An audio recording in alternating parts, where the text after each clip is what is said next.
Tag! Jade, I got you. Yeah?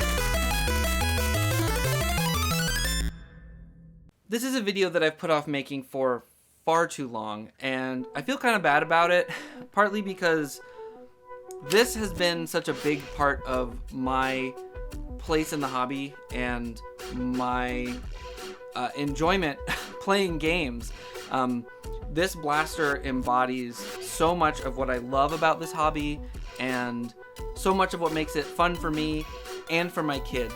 And I think it represents such a great next step for kids and for families who want to get more seriously into this hobby beyond buying off-the-shelf products. So I really want to talk about the Skewer, designed by Taffy of Charamile Designs. There's a cat on my shelf.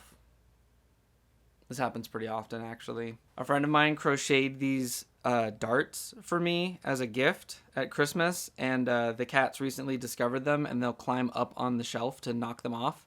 They haven't damaged them too much. There's like a stitch knocked out, but generally speaking, they kind of just bat them around.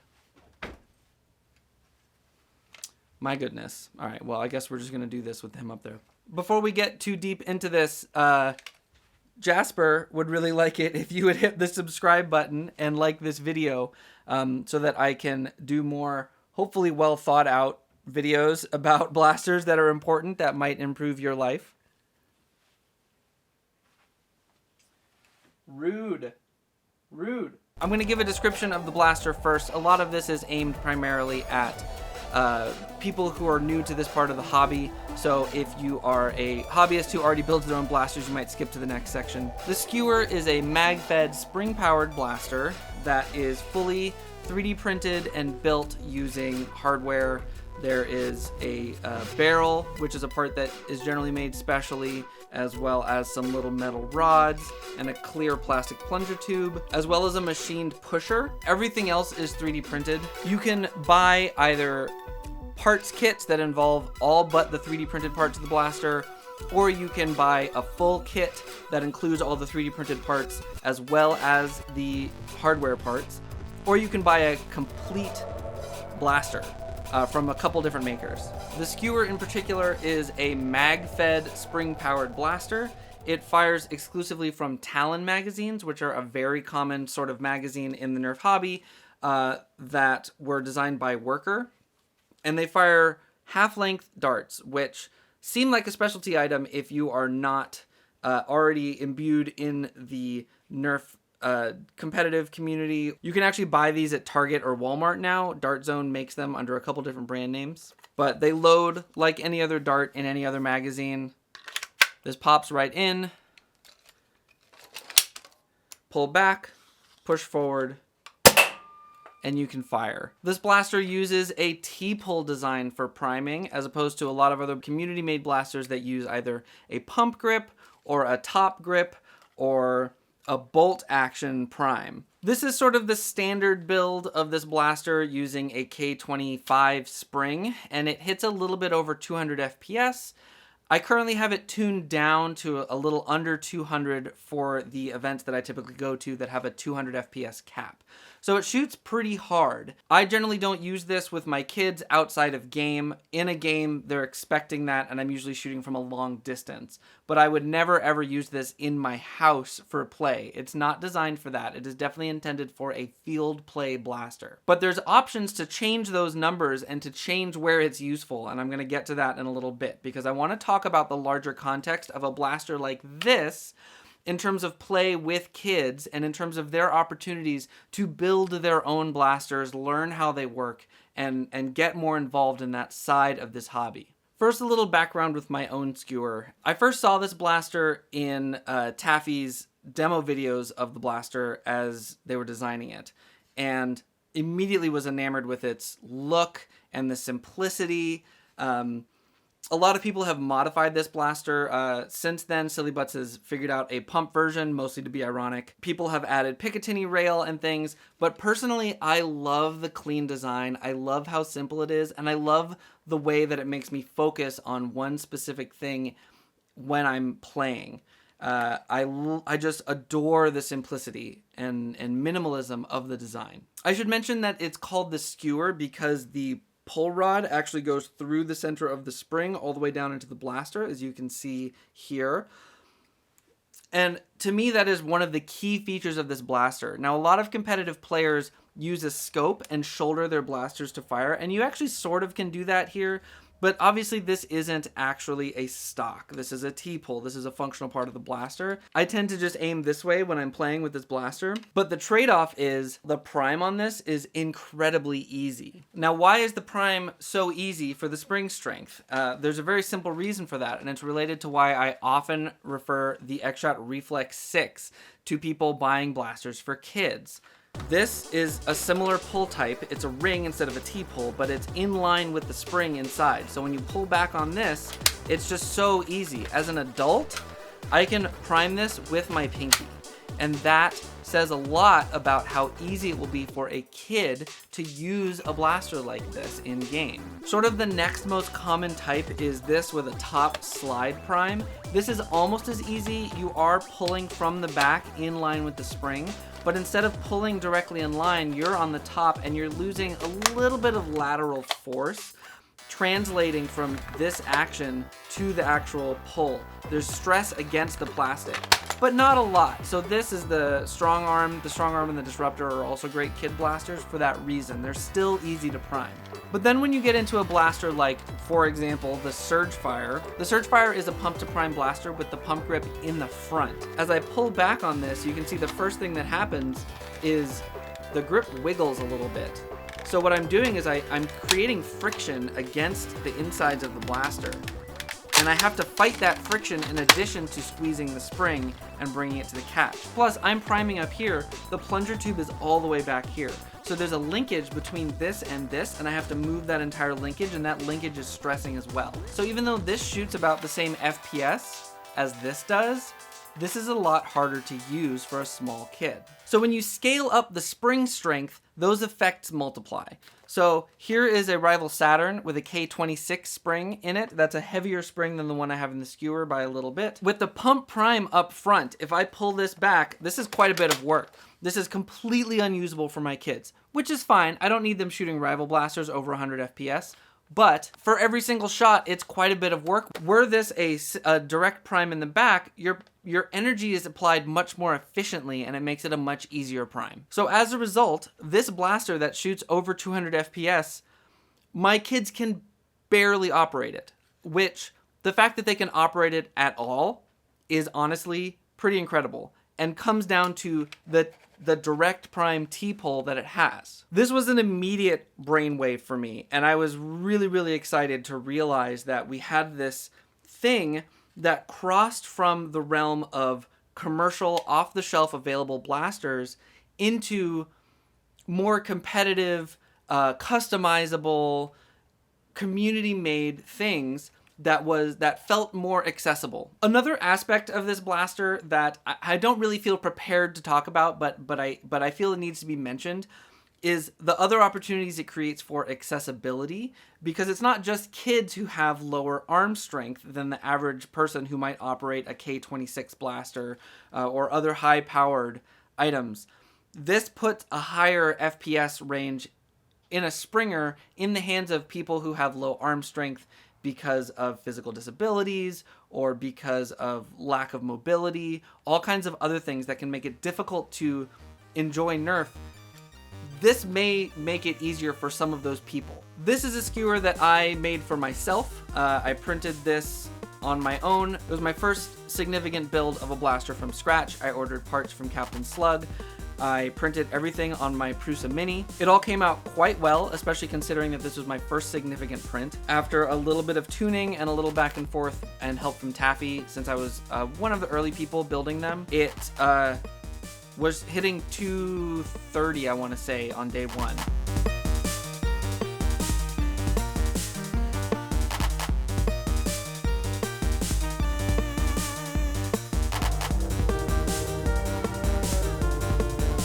I was just wowed by how easily that came together. And I immediately wanted to move forward with seeing if I could get my kids to build them. So after taking this to a couple games, I sat down with my 10-year-old, had him pick some colors, and once all the parts were printed, we sat down to do the build. We were able to do it in 2 or 3 sittings. We spent, about 45 minutes to an hour each time. We would just stop after his attention started to drift, and that was fine. And he did, I'd say, 75 to 80% of the assembly himself, his hands on the blaster, putting it all together. Next is this. Like that.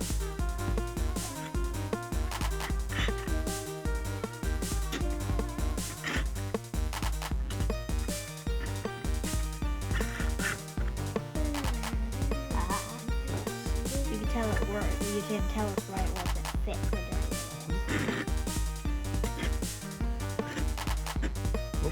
What does this one have that's different? A little piece fell out, huh? Oh.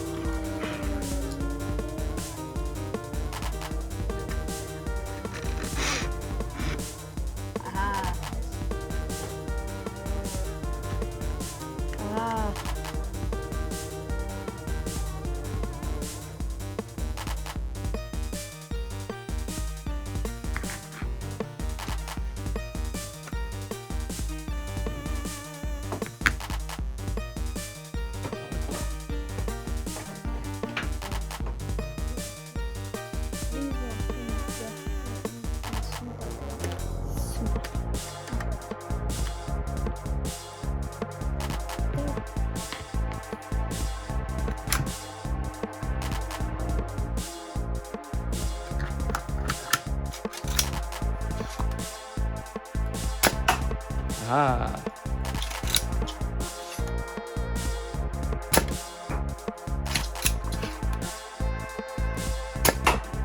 Nice.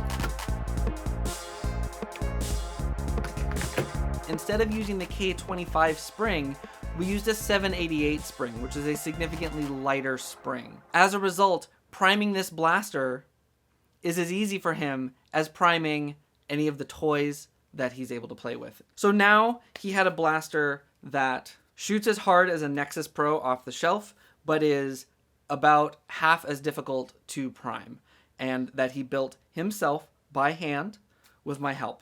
And not only was the experience of doing the build such a special experience, but he gets to take it into a game and say, I made this and I tagged you out with it.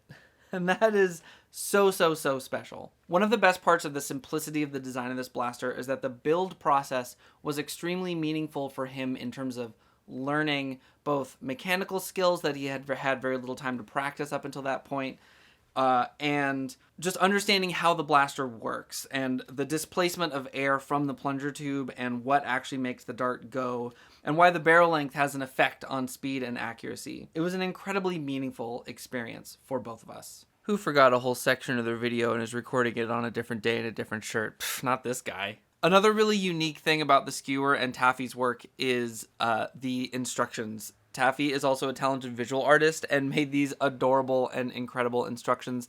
The instructions had a really positive effect on my build process and my kids' build process.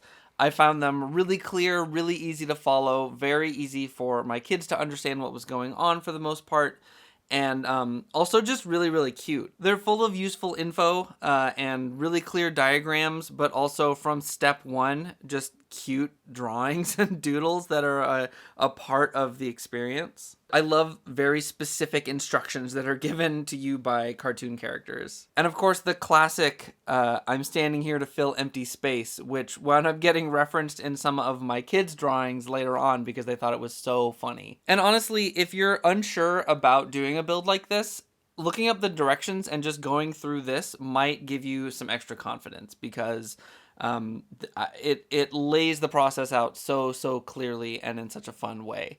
Really, honestly, a step beyond for any designer, in my opinion. There's another aspect of this blaster that made it really special for us, which is that the designer, Taffy, is currently a college freshman. And this was actually part of their application to the engineering program that they're in. So to be able to tell my 10-year-old, hey, the person that came up with this, that designed it, is only 8 years older than you.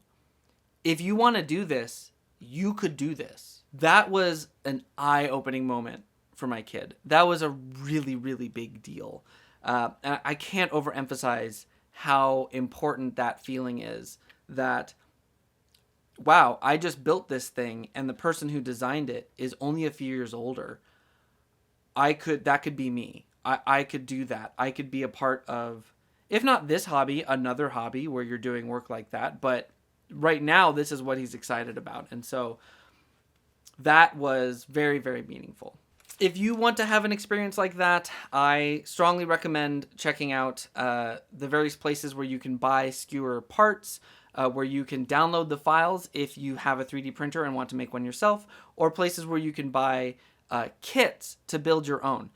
I obviously totally recommend buying a complete skewer from the builders who currently make them, but I think that the experience of building this particular kit is meaningful enough that I would recommend that over buying a complete blaster if that's at all a thing that you can tackle. And particularly if you're going to do it with a kid who's then going to use the blaster.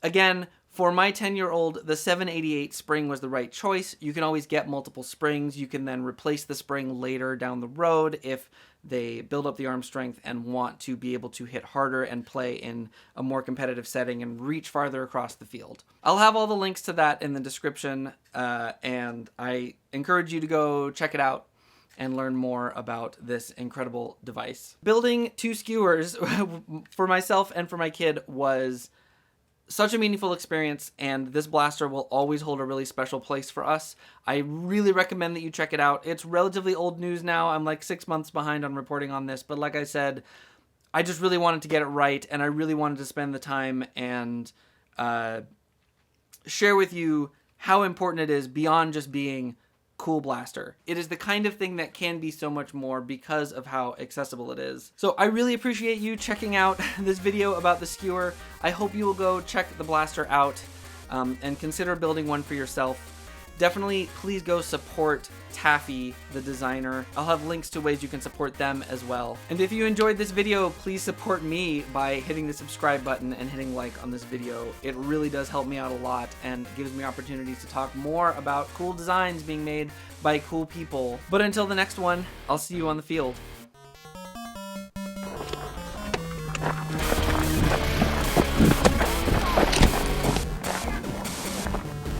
You got him? Maybe.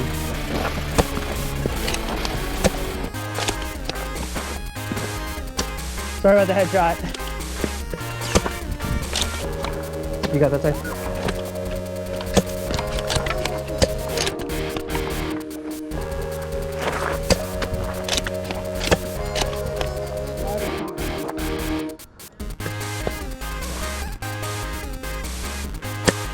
Oh, frick. No, I got it. Bad dart. Yikes.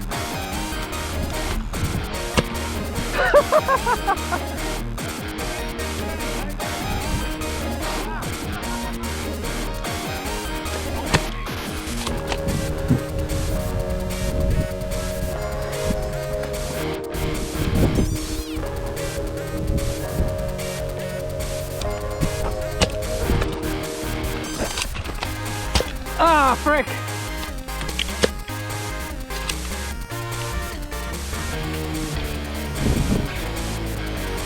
That's not good.